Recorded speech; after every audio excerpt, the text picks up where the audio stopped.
Allez, salut les gars, 13e épisode de la série. Aujourd'hui, comme toutes les semaines, on se retrouve pour faire le tour du portefeuille et faire les achats sur Boursorama. Alors, qu'est-ce qui s'est passé depuis la semaine dernière? Eh bien, petite baisse du Bitcoin, puisqu'on est passé de 66 000 à environ 59 000. Pareil avec l'Ether qui est passé de 3300 à 2800 au plus bas, qui finalement remonté à 3100. Quant à l'ETF qu'on achète, qui est le CW8, on atteint presque les 500 euros, donc record absolu pour cet ETF. Donc ça, c'était pour l'évolution des cours sur les trois actifs sur lesquels on investit. Côté Realty Income, j'ai rentré les dividendes reçus sur février et sur mars, donc toujours quelques centimes. Pourquoi quelques centimes? Eh bien, tout simplement parce que les propriétés qu'on avait achetées ensemble la dernière fois ont une date de premier versement des loyers sur le mois d'avril, donc pour l'instant on n'a pas encore reçu de loyer sur ces propriétés.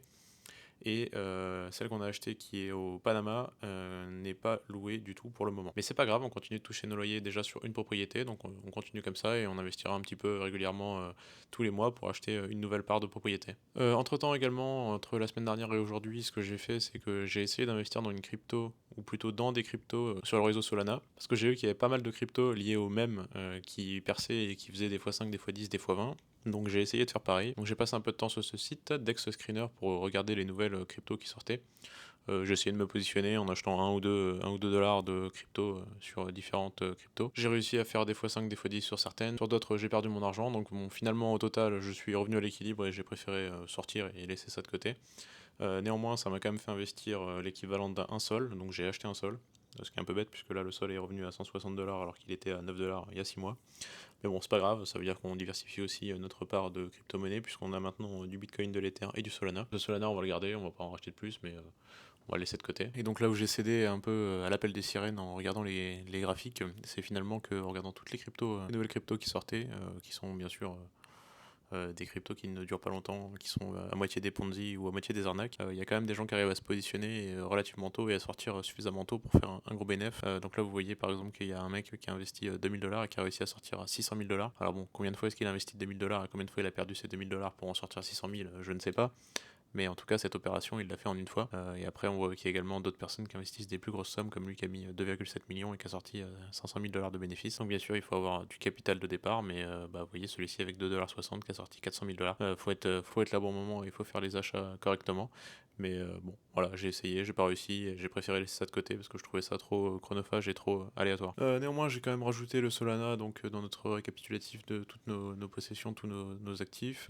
J'ai donc maintenant 0,96 Solana parce que j'ai utilisé un petit peu de Solana pour faire les transactions, évalué à 158 dollars.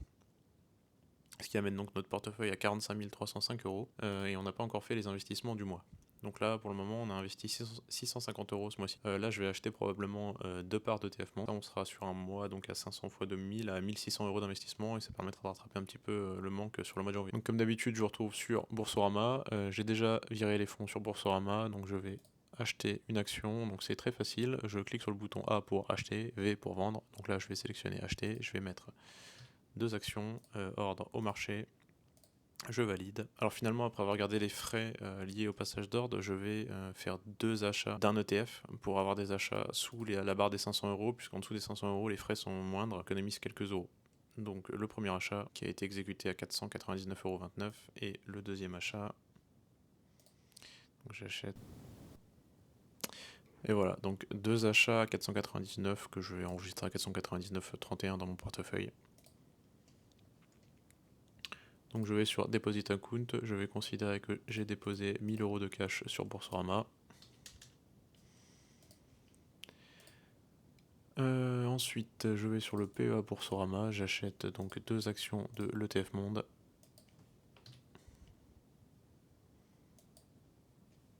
Je les ai achetées à 499,31 j'ai dit, et j'ai payé 2 fois 1,99 €, donc ça veut dire 4 euros, 3,98 €.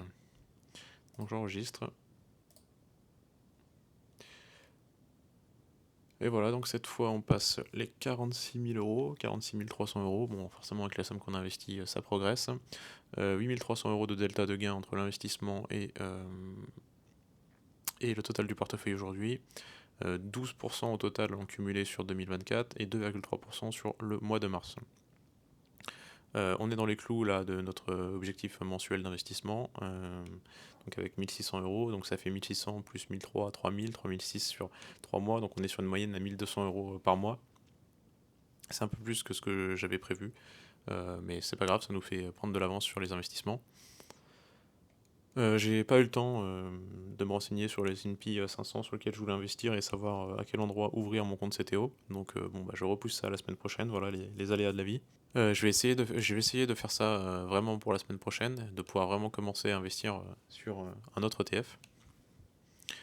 En tout cas, de toute façon, on a de quoi faire, puisqu'on investit toujours en crypto sur ETH, Bitcoin et Ether, qu'on investit toujours en bourse sur l'ETF Monde, qu'on investit toujours sur LTL comme sur l'immobilier. Donc on est assez varié et assez diversifié. Finalement, aujourd'hui, ce qui nous manque, c'est surtout des fonds, même si là, bon, je pense que ce que j'investis mensuellement, c'est aberrant pour le français moyen qui peut se permettre, je pense, de mettre 100 euros de côté.